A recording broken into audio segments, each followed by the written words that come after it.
La parole est à Maya Akari. Le micro. Alors, l'autre fois, c'était l'ordinateur, cette fois-ci, c'est le micro.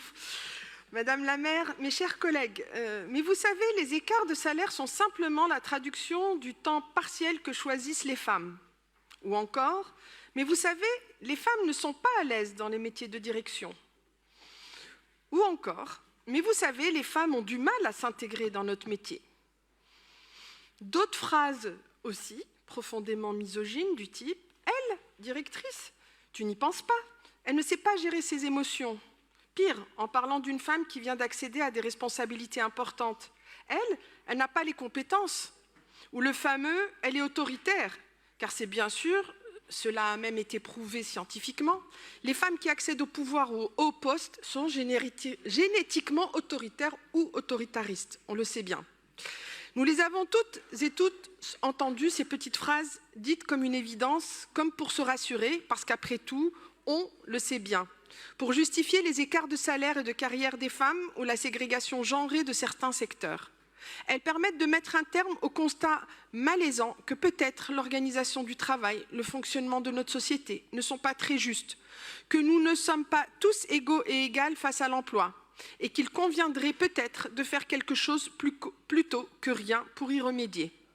Ces phrases sont pourtant parfaitement fausses. D'abord parce que nous savons... Alors, mon ordinateur s'est éteint. C'est une blague.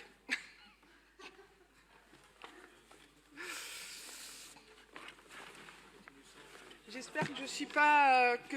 J'espère que Le Figaro ne va pas reprendre ça à son compte et retweeter activement sur les réseaux sociaux en disant combien les femmes sont des bécassines parce qu'elles n'allument pas leur ordinateur, elles ne savent pas allumer leur ordinateur. Voilà.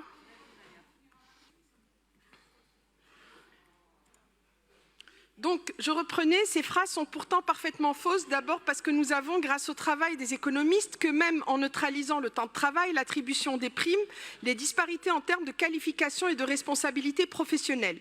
Il reste un écart incompressible qu'on ne peut rattacher à rien d'autre qu'à la discrimination systémique de l'ordre de 5% selon les travaux de Séverine Lemierre et Rachel Silveira. Parce que nous savons, et là encore c'est parfaitement documenté par les sciences sociales, que les femmes subissent beaucoup plus de temps partiel imposé que les hommes et que même lorsqu'elles le choisissent, c'est pour sacrifier le salaire le moins important du couple en cas d'enfant. Nous savons aussi que plus d'une entreprise a un capital important, moins son conseil d'administration compte de femmes en son sein. Et nous savons les attentes contradictoires qui étouffent l'ambition des femmes, mais jamais celle des hommes s'agissant de leur vie de famille réelle ou supposée. Nous voyons aussi comment une socialisation genrée et excluante, qui passe parfois par le harcèlement d'ambiance, maintient le statu quo dans les métiers traditionnellement masculins.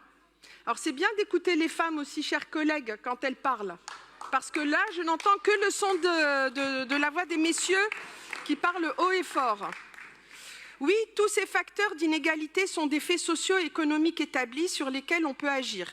Si nous voulons être à la hauteur de la société que nous voulons pour tous et toutes, une société égale et libre, alors nous devons agir. Et c'est ce que fait la ville de Paris depuis 2001 de manière exponentielle. Il y a quelques années, nous, Ville de Paris, avons ainsi eu l'honneur d'être sanctionnés parce que nous avions nommé trop de femmes, comme si on pouvait corriger une inégalité ancrée dans des effectifs sans la contrebalancer dans les flux entrants.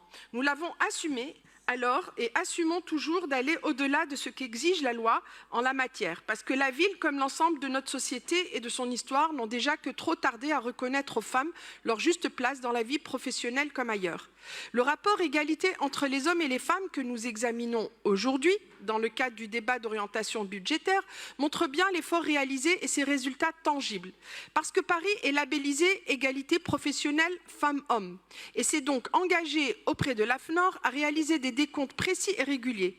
Beaucoup de chiffres peuvent être cités. Je note en particulier que l'objectif de parité est atteint au sein des emplois de direction et des jurys de recrutement, c'est très important les jurys de recrutement, et que la part des femmes à particulièrement évolué dans les catégories A et B, ainsi que dans les filières traditionnellement masculines. Ainsi, les TSO comptaient 98,6% d'hommes et les adjoints techniques 92,1% en 2012, contre respectivement 84,6% et 82,8% en 2023. Cette volonté de favoriser la mixité dans les emplois traditionnellement genrés est aussi en faveur des hommes. Des actions ont ainsi été mises en œuvre en direction des hommes dans le travail social traditionnellement très féminin. Bien sûr, il reste des actions à faire, notamment en direction des agents de catégorie B et C, et il faudra imaginer des actions spécifiques. Je sais que cette créativité au service de l'égalité, fondée sur la connaissance et les meilleures pratiques, nous n'en manquons pas.